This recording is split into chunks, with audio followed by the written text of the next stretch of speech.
যখনই আমিরে জামাতের অ্যাকাউন্টে হ্যাক হয়েছে, তার কিছুক্ষণ পরেই ছাত্রদল ঢাকা বিশ্ববিদ্যালয়ের জিএসসি এবং অপরাজয় চত্বরে বিক্ষোভ মিছিল দিয়েছে। তাহলে হ্যাক হওয়া আর ছাত্রদলের মিছিলের প্রোগ্রাম মনে হয় যেন একটা প্যাকেজ প্রোগ্রাম। এটার সাথে তো সন্দেহ হয় বঙ্গভবনের কর্মকর্তা, ইন্ডিয়ান অরিজিনেটেড ভাইরাস আর ছাত্রদলের মিছিল, এটার সাথে কি কোনো মিল আছে? এই প্রশ্ন তো মানুষ করতেই পারে। ফলে সাংবাদিক বন্ধুদের কাছে এই সমস্ত জাতীয়ভাবে একটা দলের প্রধান কি অসত্য কথা তার ব্যাপারে বলা হচ্ছে, যা তার জবান দিয়ে, যিনি জীবনে একটা মিথ্যা কথা বলেননি, একটা টাকা হারাম খাননি,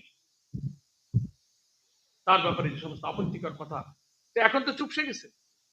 এক শ্রেণীর নারী টকশো বক্তা, নারী কর্মী, তথাকথিত প্রগতিবাদের নামে একেবারে ঝাঁপিয়ে পড়লো সাথে সাথে, ইনক্লুডিং ছাত্রদল।